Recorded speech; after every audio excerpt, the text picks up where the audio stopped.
So John, thank you so much for gracing our stage today. It looks like you've got a lot of interest, a lot of practical tips and a lot of kind of structures for people to follow, which is amazing. Tell us, what is the one thing you'd want some of our members who weren't here today to sort of take away about what you said?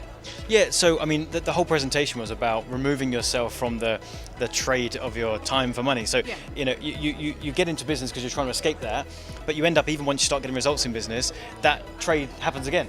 If you stop working, then your business stops moving because every transaction happens off the back of a meeting or a phone call. So the whole talk was about having one signature presentation that you can deliver one to many. You either do it live or you automate that presentation, but now you can have hundreds or thousands of people watching that same thing at the same time. You deliver it once and you've influenced thousands instead of one. Where did the inspiration from all of this come from? How long have you been doing this? I've been doing this for about, 10, 12 years. Yeah, started building a business with affiliate marketing, finding other people that had products and trying to build an income that way. Started making $20,000, $30,000 a month as a 19-year-old and then started teaching what I was doing, and then that kind of snowballed. I found a passion for marketing and teaching what I'm doing, and it's grown into a pretty big coaching business. You've got a fantastic energy, and I can see, talking on stage, I was just watching you earlier, and that passion really does come across. Would you say, how do you maintain that level of passion? How do you maintain the love for what you're doing?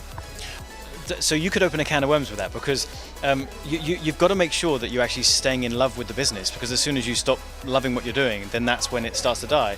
The reason I've said it's a can of worms is because I've gone on this journey literally in the last 18 months where I built almost like a Frankenstein of a business. I started building something that actually I kind of stepped back and thought, do I actually want it like this? This idea of, for me, it was growing a big team, payroll increased, massive office premises, like a really big business, and I started to hate what I was doing.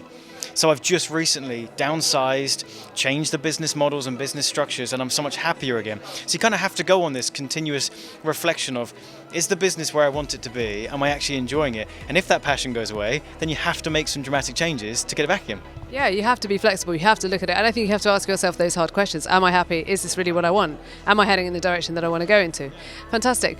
Tell us a little bit about how you come to be here on a Global Women's stage. What attracted you, or who were you in touch with to get here? Yeah, so someone connected me and Mirella to come along to, funnily enough, for Mirella to come to one of our mastermind events. We have a mastermind called Titan Mastermind for 7, 8, 9-figure marketers.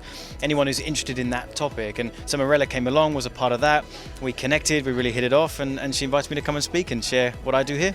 Which we're so lucky to have you. Thank you so much. But tell me a little bit about the energy in the room.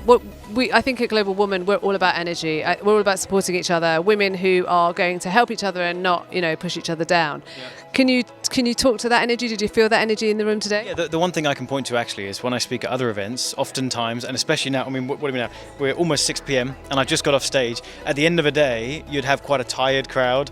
If I ask for interaction, then it's kind of a bit of a hard work. It wasn't in that room. Every time I asked for audience participation, is this making sense? I was quite surprised actually with how much energy was still in the room at 5:30 p.m. On the second day. So yeah, definitely felt it. Great audience, great event. Lovely. Thank you so much. We're really honoured to have you. Please come back next year. We'd love to have you speak again for all of our Global Women and Global Men. Thank you so much. Thanks for having me. It's been wonderful.